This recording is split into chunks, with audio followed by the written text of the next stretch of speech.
नमस्कार विद्यार्थी मित्रांनो, आज आपण समजून घेणार आहोत दशांश अपूर्णांकाची संकल्पना।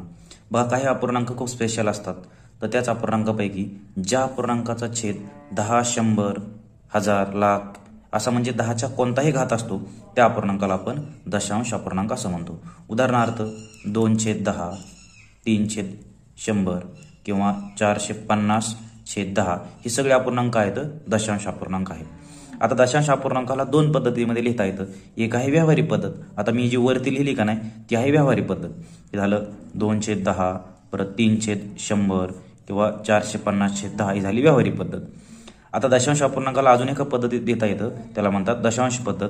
त्याच्यासाठी आपण दशांश चिन्हाचा उपयोग करतो। दशांश चिन्ह म्हणजे काय, तर बारीकसा एक टिंब, त्याचा आपण वापर करतो। तो दशांश चिन्हामध्ये रूपांतर कसं करायचं बघा, याचं दोन संख्यावरचा अंश जसा आहे तसा लिहायचा आणि जेवढे खाली शून्य छेदामध्ये तेवढ्या संख्या उजवीकडून सोडायच्या आणि दशांश चिन्ह द्यायचं।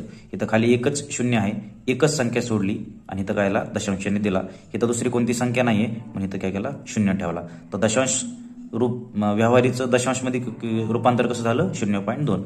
इथं बघा तीन संख्या जशा तशी ठेवायची, खाली 1 आणि 2 शून्य आहेत म्हणून उजवीकडून मला दोन संख्या सोडायच्यात।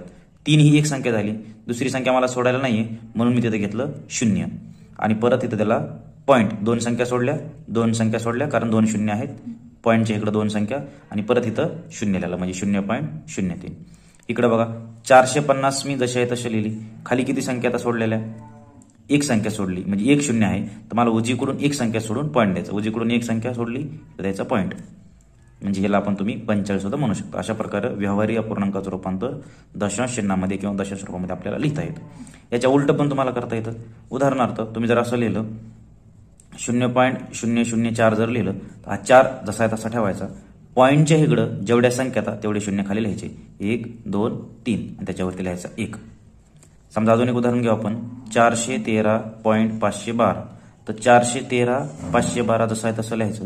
छेदामध्ये पॉईंटच्या इकडे किती संख्या आता, 3 संख्या आता, तर 1, 2, 3 शून्य मांडायचे आणि त्याच्या पुढे लिहायचं वरती 1। म्हणजे तुम्ही व्यवहारीचं दशांशमध्ये अशा प्रकारे रूपांतर करू शकता आणि दशांशचं व्यवहारीमध्ये अशा प्रकारे रूपांतर करू शकता।